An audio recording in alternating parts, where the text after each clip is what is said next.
कि पत्नी ने फंसा दिया बेच करके गंगा में। अब सोचता एक काम करता हूं, इनको कुछ ना कुछ दे ही देता हूं, लेकिन ऐसा करता हूं कि इनको उधारी दे देता हूं। क्या उधारी? तो बोले कि महाराज हमारे पास अभी कुछ है नहीं, हम दे जरूर देंगे लेकिन हम उधार देंगे। तो बोले कि कहां देगो उधार? तो बोले कि एक अधेला उधार दूंगा। तो बाबा बोले चलो ठीक, हम संतुष्ट हैं। एक अधेला दोगे ना, कुछ नहीं देते तो कम से कैसे ही कुछ तो दे दो। एक अधेला वो भी उधारी, कोई बात नहीं, हम ले लेंगे आके। आप जो है एक अधेला का संकल्प कर। अब भाई दानचंद जी जो थे एक अधेले का उधारी संकल्प कर लिए और करके स्नान किए आराम से। स्नान करके फिर पैदल अपने घर पे 12 किलोमीटर बेचारा पैदल चल के गया। 12 किलोमीटर आया, 12 किलोमीटर घर पे गए। अब पहुंचते पहुंचते तो मना थोड़ा सा बुखार आया उसको, आराम से पानी उनी पी के लेट गया घर में। अब वो लेटा ही था कि भगवान शिव जी पहुंच गए। बोले जजमान की जय हो। तो बोले देखो ये कौन है? दरवाजे में पूरा आवाज आया। पत्नी आई। तो बोले जजमान की जय हो, जजमान है घर पे? बोले कि हाँ। तो बोले कि एक अधेले का संकल्प करके आए थे, तो हम कहे कि लाओ ये मुझको पूरा कर ले, क्योंकि एक ही तो आया था, एक ही आया था, एक ही मिला है, तो फिर हम कहे ले ले उसको। पत्नी फिर अंदर गई, बोले कौन है? अरे बोले कहीं गए थे वहां गंगा जी में स्नान करने। हाँ गए थे गंगा जी में स्नान करने। तो बोले पंडित जी को कुछ बोल आए थे का? बोले हाँ एक अधेला जो है हमने उनको उधारी दिया था, तो दे देंगे ना। हाँ एक अधेले के लिए कौन है? अरे बोले वो आके खड़े हैं दरवाजे पे, वो आके खड़े हैं एक अधेले के लिए बोल रहे थे। अरे बोले इसलिए तो एक अधेला दिया था कि 12 किलोमीटर चल के कौन यहाँ आएगा लेने के लिए। अब वो भी उधारी दे दिया और फिर भी आके खड़े हो गए। एक काम करो जाओ, बोलो पहले बहुत बीमार है, बहुत बीमार है, और तुम जाओ फिर किसी दिन आना। पत्नी फिर आई, बोली महाराज बहुत बीमार है, उनको बुखार है, तकलीफ है, आप एक काम करो फिर किसी दिन आना।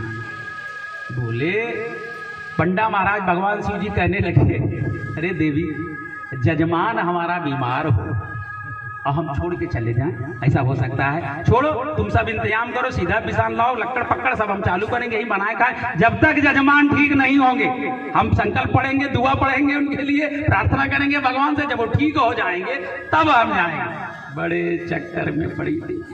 अब लौट के गई, बोली नहीं मान रहे हो, कह रहे हैं हम यही टिकेंगे, लक्कड़ मक्कड़ सब लाओ, सीधा पिसान हम बनाएंगे खाएंगे, जजमान ठीक होगी जब भी जाएंगे, नहीं जाएंगे। बड़ा चक्कर में पड़ा। थोड़ी देर आंख बंद करके लेटा रहा, सोचता रहा कि क्या करूं, अब तो बड़ा चक्कर पड़ा।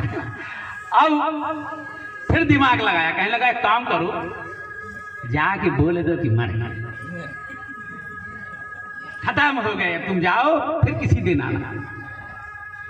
फिर आई पत्नी, बोली महाराज उनका तो वो तो चले गए। अरे राम राम राम राम, ऐसे कैसे चले गए पंडा जी? अरे ऐसे कैसे? देखो अब तो हम पूरा शुद्धिकरण करके और सब चीज करके ही तभी जाएंगे। तुम चिंता ना करो, तुम घर में अकेले, हम गांव में पूरा सबको बता के आते हैं। अरे बोले नहीं महाराज आप गड़बड़ ना करो, आप गड़बड़ ना करो, बैठो आप। अब वो बेचारा झूठ है, सांस रोक करके लेटा। अब इधर महाराज क्या किए, पूरे गांव में जाके बताया कि दानचंद तो गयो। अब पूरा गांव इकट्ठा हो गया। पूरा गांव जब इकट्ठा हो गया तो भाई उनको सब बोले भाई अभी तो बड़ी अंतिम क्रिया है, अब इसको सब उनको लिटाओ, सब बांधो खत्म करो, आगे राम राम करो।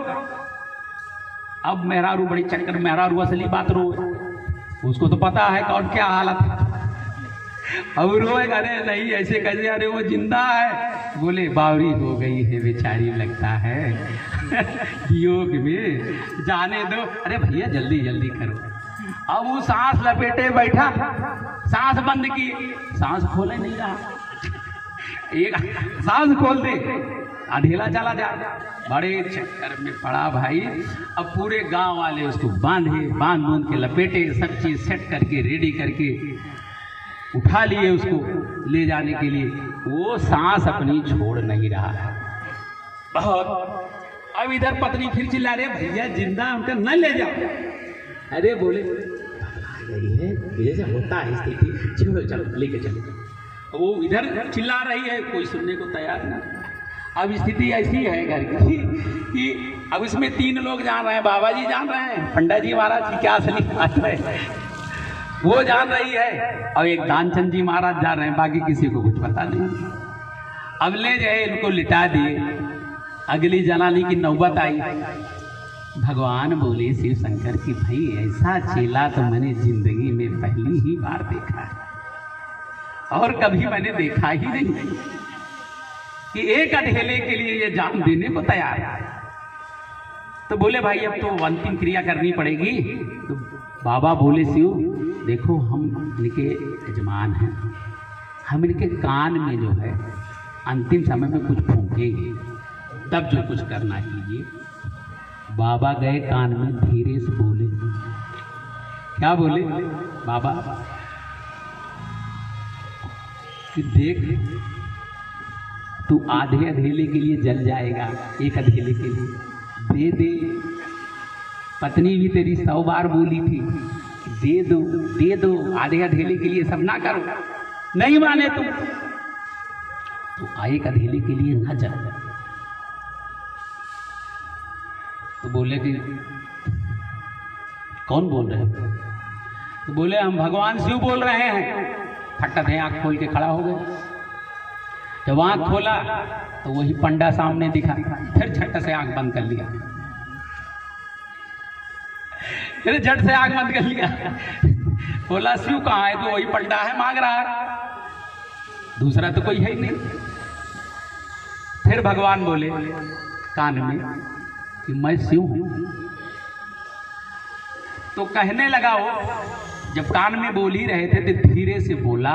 भगवान शिव के कान में क्या बोल रहा है कि महाराज आप तो दुनिया को देते हो, आपको किसी को, अब अगर भगवान शिव हो तो सारी दुनिया को देते हो, सारी दुनिया को देते जोड़ जोड़, पर एक अधेला काहे नहीं देते छोड़। क्या कह रहा है? जब सारी दुनिया को देते हो जोड़ जोड़, एक अधेला काहे नहीं देते छोड़। बाबा बोले जा, प्रसन्न हुआ, एक अधेला भी छोड़ दिया और वर मांग, तुझे क्या चाहिए मैं वो भी देता हूं। बोल भोलेनाथ भगवान की जय जय। अब जो है दानचंद कहने लगा कि महाराज हमारी गति जो हमने कर्म किया अंतिम समय तक छोड़ा नहीं, अगर छोड़ दिया होता तो आपके दर्शन मिलते क्या। अब देखिए इसमें भी दिमाग लगा रहा है। कह रहा महाराज अगर हम अपनी क्रिया छोड़ दिए होते कंजूसी, तो आज आप हमारे सामने खड़े होते क्या?